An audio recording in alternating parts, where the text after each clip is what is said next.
하나님만이 우리의 진정한 평화의 주인이 되심을 믿습니다. 그래서 우리는 하나님을 바로 알고 또 하나님을 바로 전해야 되는 참된 그리스도인의 사명을 감당하며 살아가야 할 줄로 믿습니다. 배움에는 끝이 없습니다. 저도 이제 목회 따져보니까 24년 정도 전도사 사역부터 제가 일반대를 나오고 목회하기 싫어갖고 사업한다고 도망갔다가 잡혀와가지고 전사부터 해서 한 24년 넘게 하고 있는데 너무 모르는 것 같아요. 아직도 모르는 것 같아요. 그래서 배움에 정진을 하지만 늘 부족할 뿐이다라는 생각을 하며 살게 됩니다. 여러분, 사람은 배워야 돼요. 우리 어머니 늘 소원이 배워야 된다. 못 배우면 엄마처럼 한이 남는다. 그래서 자녀들을 가르치시기 위해서 손이 굽도록 허리가 굽도록 아버지 어머니 일하셨어요. 그래서 배워야 한다라고 얘기했죠.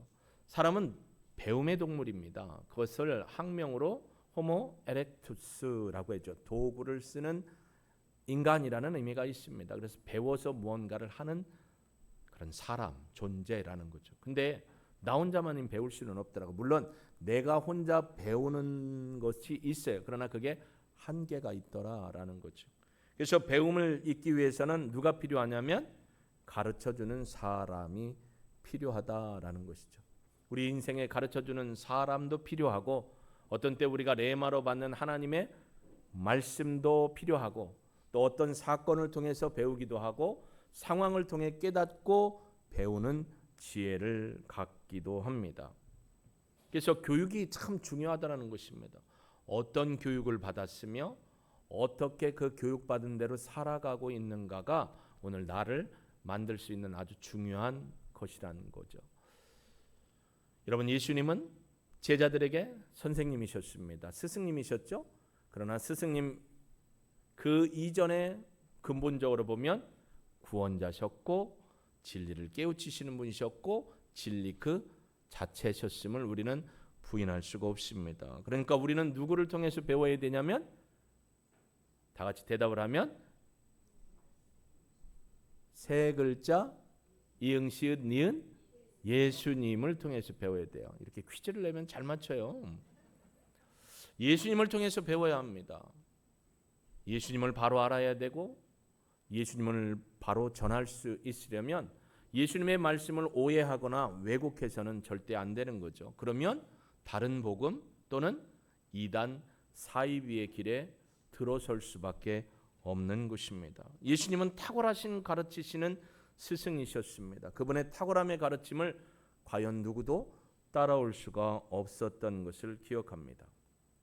오늘 본문도 사실은 12장 54절에서 59절까지 예수님께서 시대를 분별하는 지혜를 배워라. 그리고 이 땅에서 화해하며 살아야 한다라는 것을 가르치시는 그 시점에 13장 1절에 보면 그때 마침 두어 사람이 와서 빌라도가 어떤 갈릴리 사람들의 피를 그들의 제물에 섞은 일로 예수님께 아뢰다라고 되어 있습니다. 그러면 이 13절 전반부를 보면 그때 마침 때마침 어떤 두어 사람이 예수님에게 막 도착해서 예수님한테 얘기하는 것처럼 되어 있는데 본문의 의미는 그게 아니에요. 이 와서라는 단어는 완료형이에요. 그래서 예수님께서 이미 12장의 가르침들을 주고 있는 그 자리에 이미 도착해서 와 있던 사람들이 예수님께서 12장 54절로 59절에 시대를 분별하는 믿음과 마지막 때에 어떻게 살아가야 하는가, 그게 12장 전체 내용이거든요. 그 얘기를 하는 그 마침 그때의 때마침 함께 앉아서 듣고 있던 두어 사람이 예수님 앞에 묻는 거예요. 예수님, 선생님, 빌라도가 어떤 갈릴리 사람들의 피를 그들의 제물에 섞은 일로 예수님께 얘기를 하는 겁니다. 그 얘기가 뭐냐면 갈릴리 사람들이 예배 드리고 제물 드리러 왔는데 빌라도가 그들을 죽여가지고 그 제물에다가 죽은 사람들의 피를 섞어버렸다라는 이 얘기를 하면서 예수님한테 판단을 요구하는 거예요. 예수님한테 예수님, 빌라도가 죄인입니까? 아닙니까? 이걸 묻고 싶었던 거죠. 여러분, 예수님이 뭔가 가르칠 때 가르치는 그대로를 흡수해서 그대로 깨닫고 그대로 살아가면 참 좋으련만, 예수님이 가르치실 때 이렇게 꼭 가시를 갖고 듣는 사람이 있는가 하면 내 경험과 지혜만으로 내가 들을 부분만 듣고 나머지 뺄 부분은 빼고 하며 듣는 분도 있고, 어떤 사람들은 막 이 억하심이 일어나 갖고 앙심이 일어서 예수님을 공격하려고 하고 더 나아가서는 죽이려고 하는 사람도 있습니다. 근데 여기 오늘 질문하는 사람들의 의도가 뭐냐면, 빌라도가 죄인입니까 아닙니까? 그 속사정이 더 있어요. 그게 지금 예수님이 2절과 3절에 얘기하시는 부분이거든요. 예수님이 그 사람들의 질문을 꿰뚫어 보고 있는 거예요. 2절 3절 보실까요? 대답하여 이르시되 너희는 이 갈릴리 사람들이 이같이 해받음으로 다른 모든 갈릴리 사람보다 죄가 더 있는 줄 아느냐? 너희에게 이르느니 아니라 너희도 만일 회개하지 아니하면 다 이와 같이 망하리라. 유대인들의 기본적인 사상에는요, 사람들이 재앙이 오거나 그 재앙으로 죽거나 사고로 죽으면 뭐 때문에 죽는다라고 인정하는 게 보편적인 관념이었냐면, 저 사람이 죄 때문에 죄값 받는 거야 라는 생각을 하는 거예요. 그러니까 여기 오늘 자리에 앉아 있다가 예수님이 시대를 분별해야 된다, 또 마지막 때에는 어떤 상황이 있다라고 얘기하시는 그 순간에 딱 맞춰서, 그럼 예수님, 그 빌라도가 갈릴리 사람들이 가지고 온 재물에다 그 사람들의 피를 섞어서 해놓은 모든 악한 일, 그래서 갈릴리 사람들을 죽인 그 일이 정말 빌라도가 죄인입니까 아닙니까? 여러분, 로마 시대의 빌라도나 로마의 황제에게 감히 누가 죄인이요 감히 대들 수 있는 사람이 있었을까요? 마치 지금 러시아의 푸틴에게 누가 항변하고 덤비는 사람이 있을까요? 김정은이한테 이 쪽간 것이, 뚱뚱하기만 한 것이, 나이는 젊어가지고 이게 어른 말을 안 들어, 내가 6.25 때 그 이전부터 내가 이런 일을 했는데 너 죽고 싶어 하면 어떻게 돼요? 본인이 가시지요. 이렇게 질문할 사람이 과연 없으니까 예수님이 빌라도한테 너 죄인이다라고 그냥 시원하게 얘기해 주시면 좋겠어요 라는 의도도 깔려 있지만, 더 중요한 의도가 뭐냐면, 예수님, 저 사람들의 죄 때문에 죽은 거 아닙니까? 라고 판단을 요구하는 거예요. 예수님이 그래 맞아, 그 사람들은 그들의 죄 때문에 죽었어라고 얘기하면 뭐 끝날 것 같은데 그런 상황이 아니에요. 뭐라고 했냐? 2절 잘 읽어보세요. 너희는 이 갈릴리 사람들이 이같이 해받음으로 다른 모든 갈릴리 사람보다 죄가 더 있는 줄 아느냐? 그 얘기는 지금 이 질문을 한 사람들이나 예수님의 이야기를 듣고 있는 사람들도 마찬가지로 뭐라는 거예요? 죄가 있다라는 거예요. 이 사람들은 빠져나가고 싶었어요. 질문한 사람, 우리는 죄가 없는데 그 사람들은 죄 때문에 죽은 거 맞죠? 그러니 빌라도도 죄인이고 갈릴리 사람들이 죽은 것도 죄 때문에 죽은 거 아닙니까? 예수님, 그냥 시원하게 그냥 더위에 얼음물 그냥 먹으면서 시원하게 하는 것처럼 대답 좀 그렇게 해주시죠 했더니, 예수님이 뭐라고 하시냐면 이렇게 얘기합니다. 너희는 죄가 없는 줄 아느냐? 그러면서 더 심한 말씀을 하셔요. 3절에 같이 읽어봅니다. 너희에게 이르노니 아니라 너희도 만일 회개하지 아니하면 다 이와 같이. 너희도 회개하지 아니함이라는 뜻은 뭐예요? 너희도 죄가 있는데 그 사람들이 죄 때문에 죽은 거 신경 쓸 게 아니고 누구 죄를 신경 쓰라고요? 네 죄를 신경 쓰고 뭐 하라고요? 회개하라. 회개하다라는 말이 헬라어로 메타노이아라는 거예요. 메타노이아라는 게 뭐냐면, 내가 하나님을 등지고 하나님이 여기 계신데 하나님이 싫다고 하나님을 오해하고 하나님을 바로 이해하지 않고 내 경험과 내 지식을 가지고 나는 이렇게 살랍니다 하고 하나님을 등지고 막 가는데, 어떤 사건이나 어떤 상황을 보고 내가 지금 잘못하고 있구나, 내가 지금 하나님의 마음을 아프게 하고 하나님 앞에 기쁨을 드리지 못하고 있구나 라고 깨닫고, 그 자리에서 어떻게 하는 거예요? 생각만 깨닫고가 아니고 어떻게 하라고요? 돌이켜서 어떻게 해야 돼요? 제가 완전히 못 돌리는 건 뒤에가 허옇기 때문에 여기가 못 돌리는 거예요. 돌이켜 어떻게 해야 돼요? 가야 돼요. 하나님 앞에. 생각만으로 내가 잘못했지, 기도만으로 하나님 잘못했습니다고 하는 게 회개가 아니라는 거예요. 회개의 열매라는 건 반드시 드러나는 게 있어야 된다는 거예요. 반드시 내가 가야 할 자리로 가야 된다는 거예요. 여러분, 누군가에게 에베소에도 보면 그런 얘기를 하죠. 형제간에 서로 누추한 말을 하지 말라. 누추한 말이 뭐예요? 비방하고 정죄하고 판단하는 말이에요. 근데 그거 참 교회 안에 많아요. 뭔 일을 하다가 둘이 뭐 하는 방법에 있어서 싸우면 뭐라고요? 지만 잘난 줄 알아. 어떻게 지만 잘났다고 맨날 지주장만 하고 있어. 내 얘기도 좀 들어주지. 아유 참, 저거 그냥 다음 주부터 교회 안 왔으면 좋겠네. 직장에서 일하는데 상사가 막 나를 힘들게 하고 괴롭혀. 아유, 네가 그 자리에 있는 게 잘나서 그런 줄 아냐? 하나님, 아이고 하나님, 저 인간 죽지 않을 정도로 교통사고 나갖고 6개월만 직장에 안 나오게 해주셔서 나를 좀 편하게 해주세요라고 하는 건 뭐 하는 거예요? 하나님이 기뻐하지 않는 거예요. 근데 우리는 그런 기도를 참 많이 하죠.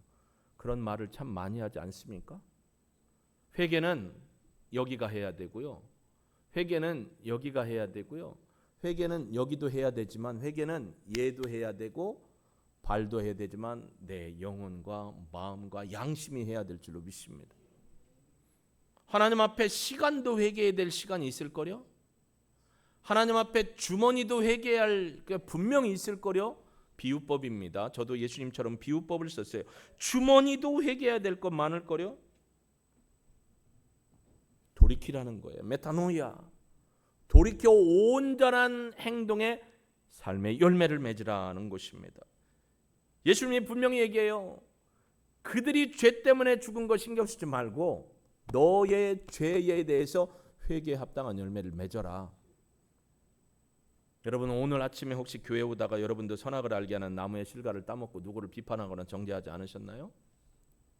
교회 예배당 딱 들어오는데 로비에서 누구랑 이렇게 막 딱 부딪히거나 아니면 기분 나빠가지고 혹시 그런 분 없으세요? 예수님이 말씀하십니다. 영원한 진리가 뭐냐면 죄를 회개하지 않는 모든 사람은 심판을 받는다라는 거. 이게 어떤 심판이냐면 영원한 심판이에요. 이게 왜 중요하냐면요. 그때 마침 해놓고 여러분 9절 보세요. 이후에 만일 열매가 열면 뒷부분의 비유에 대해서 얘기하겠지만 이후에라는 건 시간의 기한이 끝나면이라는 거예요. 하나님이 주어진 기회가 끝나면 돌이킬 수 없다라는 것을 얘기하는 겁니다. 사람들은 와서 예수님에게 판단을 요청해요. 본인이 듣고 싶은 질문, 대답을 원했는데 예수님이 뭐라고 하냐면 예수님은 도리어 회개를 촉구하십니다. 여러분 빌라도에 대한 판단, 죽은 사람들에 대한 판단을 예수님이 요구받으셨지만 그들의 죄를 정죄하지 않으셨고요. 말하고 질문하고 듣는 사람들에게 그럼 너희는 누구냐라고 물으시는 거예요. 그래서 4절과 5절에 보면 또 실로암에서 망대가 무너져 치어 죽은 18사람이 예루살렘에 거한 다른 모든 사람보다 죄가 더 있는 줄 아느냐? 여러분 실로암 망대에서 망대가 무너지면서 망대 위에서 망대에 있다가 여러분 망대가 뭐 하는데요? 관찰하는 거죠. 멀리 보는 거죠. 근데 이놈의 실로암 망대를 누가 지었는지 몰라도 이게 막 무너졌어요. 그러니까 위에 있던 사람이 떨어져 죽고 밑에 있는 사람은 깔려 죽은 거예요. 몇 년 전에 광주 버스터미널 옆에 그 건물 아파트인가를 허는 과정에서 이쪽으로 넘어올 줄은 꿈에도 몰랐겠죠. 그러니까 제대로 조치를 안 했는데 버스 타려고 하다가 담벼락이 무너지면서 죽은 분들이 있어요. 그러면 어떤 사람들은 오늘 본문에 질문하는 사람처럼 뭐라고 해요? 저 사람들 지금 다 대답하는 건 여러분 정죄하는 거 아니니까 그냥 얘기해 보세요. 저 사람들 지 죄 때문에 죽은 거요 라고 할 사람 아무도 없어요. 그래 얘기하면 안 돼요. 불쌍한 우리 아이들 세월호 사건에서 아이들이 죄가 있어서 그렇게 죽었다고 누가 얘기를 해요? 내가 죄인인데 누구한테 죄가 있다고 얘기해요? 예수님이 그런 겁니다. 망대에 깔려 죽은 사람, 그럼 18명 깔려 죽고 떨어져 죽은 사람 너희들보다 죄가 많은 줄 아느냐? 아니다. 5절 같이 읽습니다. 시작. 너희에게 이르노니 아니라 너희도 만일 회개하지 아니하면 다 이와 같이 되리라. 너희가 회개하지 않음이라는 전제 조건은 너희에게도 뭐가 있다는 거예요? 그러니까 너는 남 신경 쓰지 말고 그렇죠. 정확한 답이나 니나 잘해. 네 죄에 대해서 하나님을 두려워하라라는 거예요. 아까 누추한 말 얘기를 했지만 우리는 참 판단 잘하고 정죄 잘합니다. 저 여기서 자유로울 수 없어요. 우리 모두는 자유로울 수 없어요. 그러잖아요. 아 박사님 좀 이해를 해주세요. 내가 평상시는 안 그러는데 이게 막 뭐가 화가 딱 나오면 나도 모른다고. 그게 맞는 얘기일까요? 여러분, 에베소 4장에 보면 예수 그리스도를 아는 것과 믿는 일에 하나가 되어 그리스도의 장성한 분량에까지 이르라겠어요. 열매 맺는 게 한 번에 될까요? 물론 안 돼요. 그러나 예수 그리스도를 믿음으로 성품과 인격과 신앙과 우리의 모든 전인격이 예수님을 닮아가면서 화가 막 치밀 만한 상황에서도 주님, 주님, 주님 하고 어떻게 돼요? 나 스스로를 다독이고 하나님 앞에 범죄치 않게 노력하고 서가죠. 이게 성령의 사람이죠. 목사님 화나면 그럴 수도 있지. 목사님 안 그래요? 예. 그럼 안 그래요, 그래요? 저도 그래요 하겠어요. 대답은 여러분이 생각하시고, 그러니까 그런 범죄함을 하지 않는 거죠. 말이나 생각이나 행동이 예수 그리스도를 닮아가야 합니다. 뭐 묻은 겨가 뭐 묻은 게 나무란다는 소리가 왜 속담으로 있겠어요?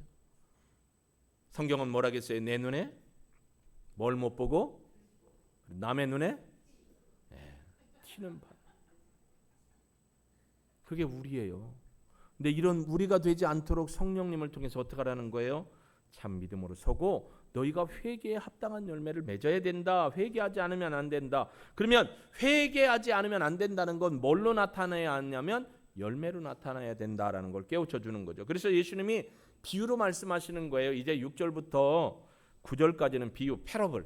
비유라는 게 뭐냐면 예수님이 쉽게 본질적인 예수님이 전하고자 하는 하나님의 뜻을 쉽게 설명할 때 쓰는 방법이 패러블이라는 거예요. 비유. 이 비유가 더 어려우면 곤란합니다. 그래서 비유로 말씀하실 때 한 사람이 포도원에 무화과 나무를 심은 것이 있더니 와서 그 열매를 구하였으나 얻지 못한지라 포도원지기에게 이르되 내가 3년을 와서 이 무화과 나무에서 열매를 구하되 얻지 못하니 찍어버리라. 어찌 땅만 버리게 하겠느냐.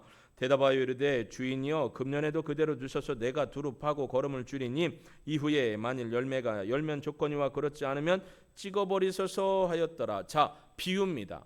비유라는 것은 은유적 표현인데요. 여기서 말하는 한 사람과 또 8절에 있는 주인은 같은 존재죠. 누굴까요? 하나님 아버지를 얘기합니다. 포도원지기는 누구냐? 예수님을 상징합니다. 포도나무와 무화과 나무는 이스라엘 백성을 상징합니다. 구약부터 신약에 포도나무와 무화과 나무는 이스라엘 사람들을 상징하는 거예요. 어떤 분은 이렇게 질문할 수 있어요. 목사님, 이거 포도원지기가 잘못했네. 주인이 잘못했어요. 왜? 포도나무에다가 왜 무화과 나무를 심어가지고 열매가 안 맺히게 해요? 이건 본질하고 관련이 없는 거예요. 주인이 의도가 있으니까 무화과 나무를 심은 거예요. 그러니까 나무적 입장을 보지 말고 예수님께서 비유로 설명한 의도를 보셔야 되는 것이죠. 자 보세요. 한 사람이 포도원에 무화과 나무를 심은 것이 있더니 포도원 밭에다가 무화과 나무를 따로 무화과 열매를 먹고 싶어서 심었습니다. 포도원지기를 통해 심으셨겠죠. 있더니 와서 그 열매를 구하였으나 여기 구하다라는 헬라어 단어가 제테오라는 단어인데요. 이 구하다라는 건 열심으로 찾다, 열심히 방문해서 열심히 찾다라는 거예요. 그러니까 이 포도원 주인이 무화과 나무를 포도밭에다 심어놓고 그냥 몇 년 동안 가만히 놔뒀다가 불시에 와서 열매를 구하는 게 아니고 올해도 와보고 내년에도 와서 확인해보고 후년에도 확인해보는 거예요. 그래서 뒤에 보면 3년이라는 단어는 계속해서 주인이 열매를 얻고자 찾아본 거예요. 그러면서 어떻게 한 거예요? 열매를 얻을 때까지 인내함으로 기다려준 거예요. 그런데 3년이 지났는데도 무화과 나무에 열매가 없으니까 포도원지기한테 얘기합니다. 저거 땅만 차지하고 땅만 버리네. 그러니까 찍어버리자라고 했더니 포도원지기가 뭐라고 하냐면 주인님 금년에도 그대로 두십시오. 내가 두루 파고 거름을 주니 두루 파고 거름을 준다는 게 뭘까요? 나무가 잘 열매를 맺을 수 있도록 파고 거기에다가 뭐예요? 거름을 주고 영양제를 줘서 내년에 무화과가 맺힐 것을 기대함으로 열심히 일하는 거예요. 예수님께서요, 이 포도나무와 무화과 나무가 열매를 맺을 수 있도록 하나님 나라의 복음을 전심으로 가르치시고 전파하시고 치료하시고 계속 사역을 하셨어요. 근데 예수님이 사역하는 마지막 때가 됐는데 열매가 없으면 어떡한다? 찍어버리겠다라는 겁니다. 그러니까 결국은 뭐냐면 회개의 열매가 삶으로 드러나야 한다라는 것이죠. 이거는 무화과 나무 먹자고 하는 얘기가 아니에요. 포도나무 먹자, 열매 먹자고 하는 얘기가 아니고요. 예수 그리스도께서 하나님의 나라의 복음을 가르치시고 증거하셨음에도 그 복음에 대해서 무지하고 복음을 통해서 찔림이 있고 죄를 깨닫고 돌이켜야 되는데 돌이키지 않는 자들은 기한이 차면 이후에 기한이 찼을 때에도 열매가 없으면 찍어버린다. 최후의 심판을 얘기하는 겁니다. 그러니까 여기서 이스라엘의 무화과나무와 포도나무는 1차적으로 이스라엘 백성이지만 후차적으로는 뭐예요? 모든 열방의 백성을 얘기하는 겁니다. 여러분 중요한 건 선생님이시고 구원자이신 랍비 되시고 퀴리오스 되신 주님이 우리에게 말씀으로 가르치셨어요. 그러면 우리는 어떻게 하는 거예요? 들어야 돼요. 히브리어로 샤마라는 게 뭐죠? 마음을 기울여 듣고 마음에 새긴다라는 거예요. 근데 샤마라는 건 듣고 끝나는 게 아니에요. 삶으로 결과가 나와야 되는 거예요. 헬라어로는 휘파코, 휘포라는 어디 아래에서 코, 아쿠오는 듣다예요. 그러니까 듣고 끝나는 게 아니에요. 휘파코어도. 휘파코어라는 단어도 듣고 순종하는 자리까지 가는 거예요. 결국 우리가 하나님의 말씀, 예수님의 말씀을 듣는다라는 것은 쉐마하고 휘파코한다라는 건 듣고 온전히 순종하는 데까지 가는 게 신앙이라는 거예요. 여러분 지난주에 여호수아의 서를 통해서 말씀을 들었죠. 오늘 혹시 여호수아서 생각나는 게 있어요? 나와 내 집은 하나님을 섬기기로 선포하고 언약을 맺었죠. 백성들이 뭐라 했어요? Yes, 우리도 들어가서 어떻게 했어요? 다 까먹죠. 바른 길, 히브리어로 바른 길은 데레크입니다. 데레크가 뭐냐면 하나님이 주신 사람들이 늘 가야 하는 그 말씀의 길, 오라의 말씀의 길, 첩경을 얘기하는 때 데레크라고 하는 거예요. 그 길로 가야 하는데 사람들이 가다가 세상이 막 유혹을 해요. 요즘에는 세상이 그렇게 살면 안 돼. 세상의 가치와 교육과 문화와 사상이 우리를 유혹해서 우러나 저러나 치우치게 해요. 혹 빠질 수는 있지만 성령께서 우리에게 깨우쳐 주시고 가르쳐 주심으로 귀한 마음을 주시면 어떻게 해야 돼요? 돌이켜야 돼요. 돌이켜 행동으로 하나님을 사랑함을 보일 수 있는 믿음이 우리 가운데 있어야 될 줄로 믿습니다. 이게 진짜 신앙인 거죠. 그러니까 주님이 뭐라고 하냐면 열매가 없으면이에요. 열매가 없으면 입술로만 회개하는 거 소용없어요. 마음으로만 생각하는 거 소용이 없다라는 거예요. 너가 정말 양심에 준하여 하나님의 말씀에 준하여 마음에 생각에 양심에 회개하고자 한다면 삶으로 하는 거죠. 아까 얘기했죠. 자기만 그냥 대장 노릇하고만 해. 나뭔 얘기하려고 맨날 듣지도 않고. 그런데 나 혼자 얘기를 했다. 저분이 못 들었다. 그러면 이건 누구하고 승부수를 봐야 돼요? 하나님 앞에. 하나님, 제가 하지 말아야 썼는데 해버렸어요. 하나님이 들으셨잖아요. 제 마음이 편치가 않네요. 하나님, 이놈의 주둥아리가 범죄하여서 하나님 앞에 실수했어요. 하나님 용서해 주시고 다시는 이런 말을 하지 않게 해주세요. 근데 내가 그렇게 막 쏙닥거리고 얘기하는 걸 내 뒤에서 들었어. 그러면 하나님도 들으셨고 그 사람 대상자도 들었어요. 그럼 하나님 앞에만 하면 될까요? 이분한테 뭐라고 해야 돼요? 해야 돼요. 내가 감정이 너무 격하고 속상해서 하지 말아야 할 말을 했습니다. 미안합니다. 용서해 주세요 하고 용서를 받아야 돼요. 근데 가끔 우리는 살다 보면 이분이 듣지 않았는데 내가 너무 하나님 앞에 간절함으로 회개해서 듣지 않은 분한테 마음에 막 하나님 앞에 회개를 했는데 이분한테도 해야 될 것 같아서 했다가 시험에 드는 경우가 있어요. 아니, 나를 그렇게 봤어? 내가 교회에 얼마나 헌신적이고 사심없이 했는데 나를 그렇게 봐? 다음부터 만나면 어떻게 되는 거예요? 꿍 하고 보는 거예요. 언제까지 네가 나를 그렇게 볼라냐? 이거는 실수한 거예요. 그러니까 알아들을 먹고 용서해 줄 만한 사람한테 해야지. 이게 안 되면 이게 또 더 큰 시험거리가 돼요. 하나님이 들으셨으면 하나님께 나에게, 그분이 들었다면 정중하게 사과하고 용서를 받는 게 진짜 회개입니다. 아휴, 시간이 가면 다 잊어먹겠지. 천만의 말씀. 마음에 총 맞았기 때문에 이 상처가 가시지를 않아요. 여러분은 혹시 부모님하고 싸우다가 엄마는 그래서 이래하고 총 쏴본 분 손 들어보세요.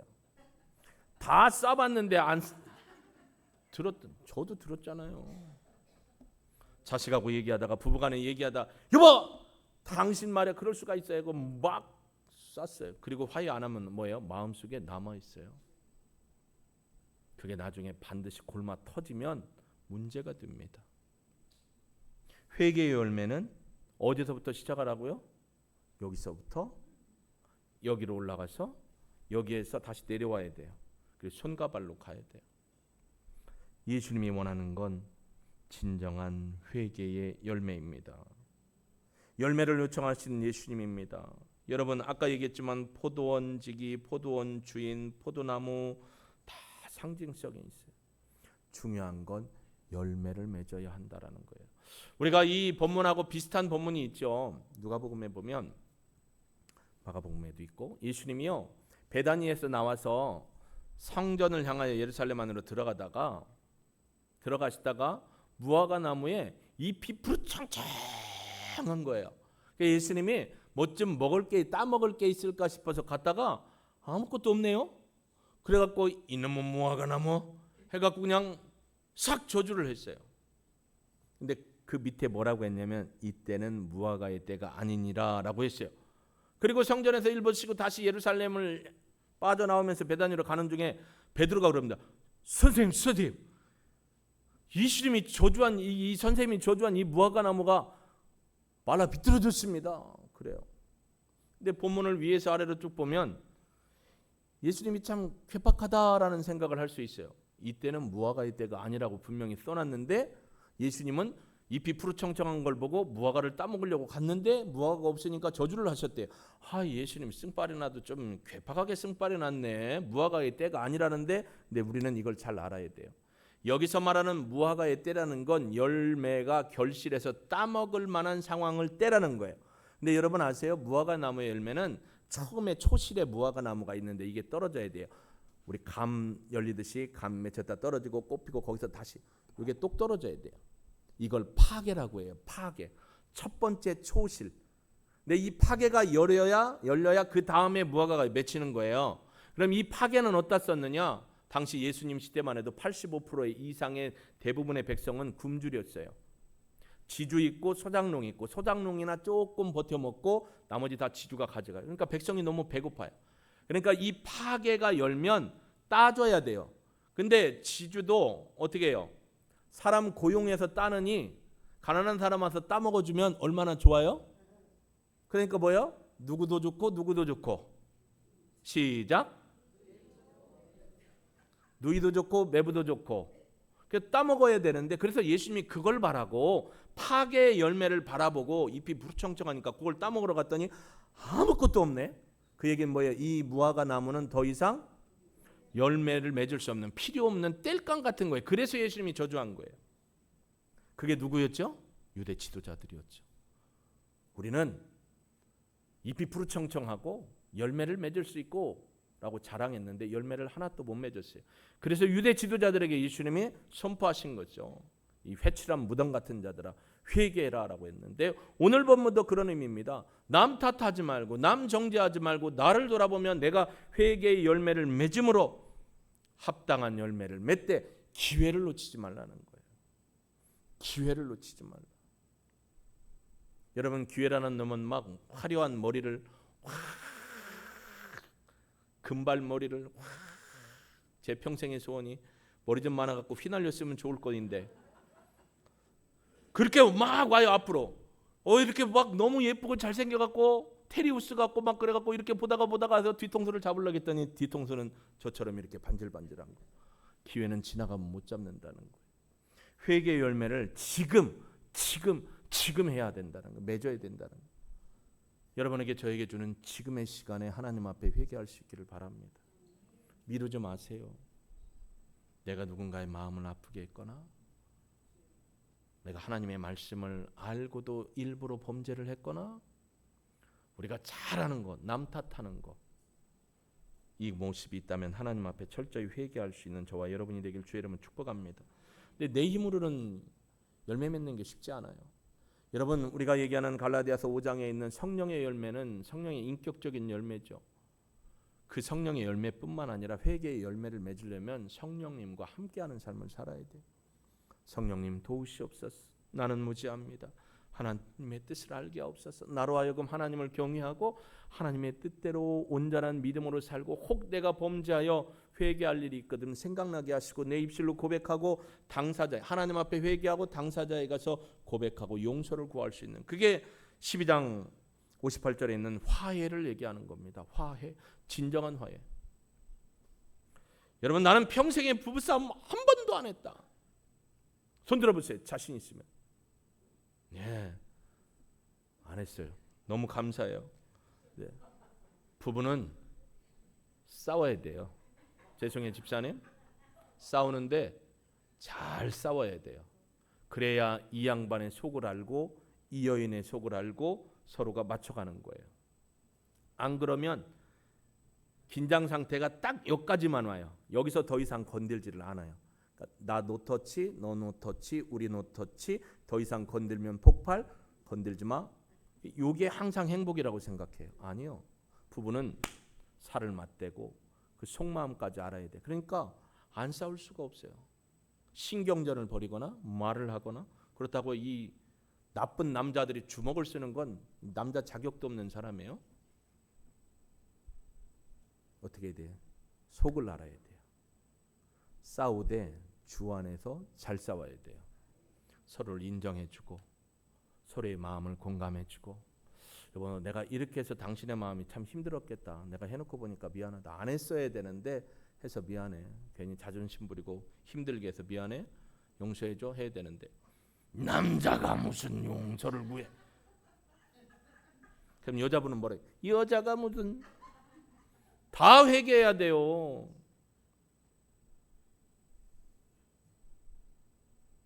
제가 참 오늘 아침에 교회 나오기 전에 샤워를 하면서 하나님 앞에 은혜를 입었어요. 요즘 너무 힘들고 아프고 그러다 보니까 제가 언젠가는 거울을 보면서 그놈 참 볼만하네, 쓸만하네, 잘생겼네, 저 정도면 됐지 하면서 나를 축복했다고 했잖아요. 돌아보니까 몇 개월 동안 나 자신을 축복하지 못하고 내 연약함이나 내 아픔을 보고 왜 너는 이것밖에 안 되니라고 그랬더라고요. 근데 하나님이 샤워하는데 그걸 알려주세요. 얼굴이 딱 거울에 비치면서 감사를 잃어버렸던 거죠. 나의 정체성은 내가 뭘 잘해야 하나님이 이뻐하는 게 아니고 하나님이 그냥 이뻐하시는 존재인데 나는 내가 너무 미웠어요. 형편없다고 생각했어요. 그러니까 딱 보는데 이게 눈물인지 샤워기 물인지 모르겠더라고. 하나님 감사합니다. 하나님 감사합니다. 내가 하나님이 사랑하는 나를 사랑하지 못했군요. 내가 나를 사랑하지 못하면 누가 나를 사랑할까요? 부부간에도 마찬가지예요. 내가 나를 사랑하는 모습으로 남편을 사랑해주고 아내를 사랑해줘야죠. 그래 내 존재가 더 빛나는 거죠. 아내는 남편을 빛나게 하고 남편은 아내를 더 사랑하며 빛나게 높여주는 것이죠. 이게 부부관계죠. 가족도 마찬가지입니다. 여러분, 회개에 합당한 열매를 맺을 수 있는 기회를 놓치지 않는 저와 여러분이 되길 주의 이름으로 축복합니다. 여러분은 그 자체로도 하나님이 너무나 사랑하시는, 그런데 이 회개의 기회를 놓치고 열매를 맺지 못하면 너무나 사랑하는데도 도끼의 칼날이 날라올 수 있는 그런 존재밖에 안 되는 것입니다. 여러분 어떻게 사시겠습니까? 여러분은 여러분 자신을 정말로 사랑하십니까? 저는 사랑하지 못했더라고요. 한심해 보였어요. 제가 나의 모습, 나의 상황.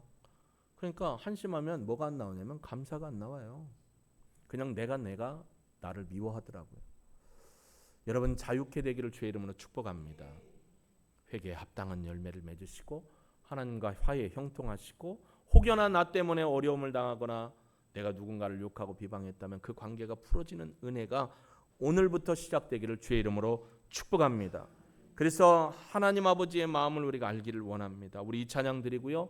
우리 자신을 돌아보며 회개에 합당한 열매를 맺되 내 입이, 내 생각이, 내 눈이, 내 팔과 다리가 내 마음이 하나님 앞에 회개하여 온전한 믿음으로 서기를 원합니다. 또 하나, 하나님, 내가 미워하는 사람 누군가가 있다면 그 사람을 미워해서 잘못되기를 위해 기도하지 않고 그 사람을 축복해서 그 사람이 예수 믿고 하나님 앞에 돌아와 복된 삶을 살게 해달라고 기도하는 사람 되게 해주옵소서.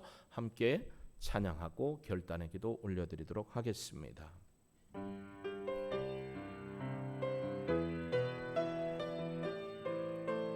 하나님은 나를 사랑하십니다.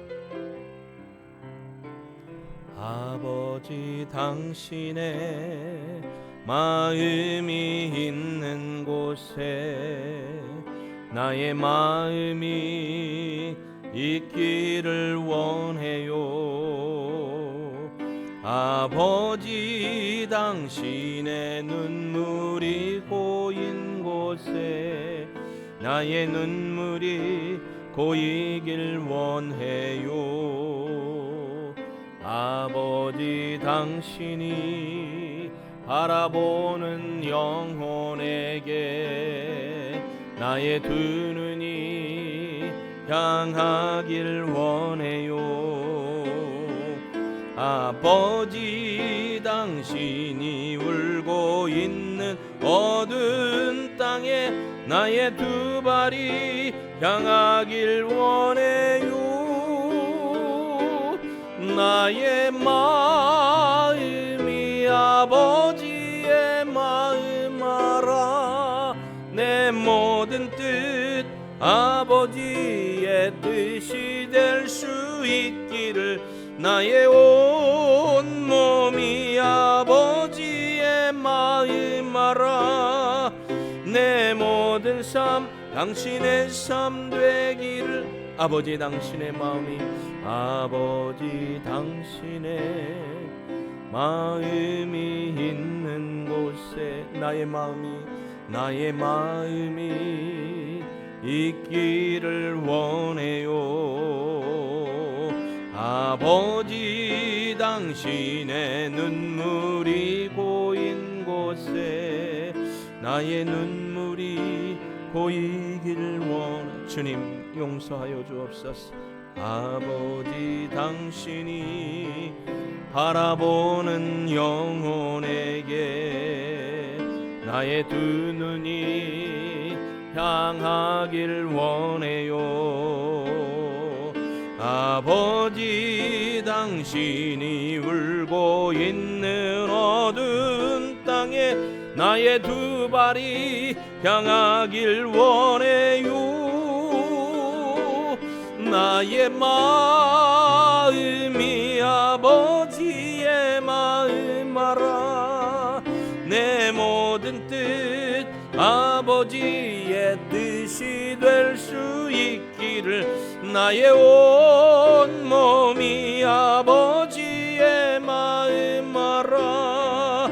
내 모든 삶 당신의 삶 되기를. 우리의 결단의 기도 올려드립니다. 하나님 아버지, 생각과 말이, 행동이 하나님 앞에 범죄하는 악한 사단의 영향력 가운데 나는 너무나 많은 죄를 저질렀습니다. 그럼에도 죄를 회개치 아니하고 메타노이아, 하나님 앞에 돌아가지 않고 내 자존심을 세우고 내가 옳다라고 인정을 하고 고집부리며 살았습니다.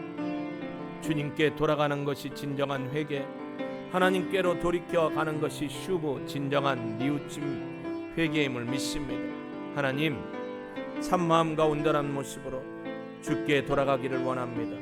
주의 뜻을 따라 믿음으로 살고, 혹여나 우리가 범죄한 것이 있으면 하나님께, 범죄의 당사자에게 찾아가 고백하고 회개하여 하나님의 화해의 은혜를 누릴 수 있기를 소망합니다.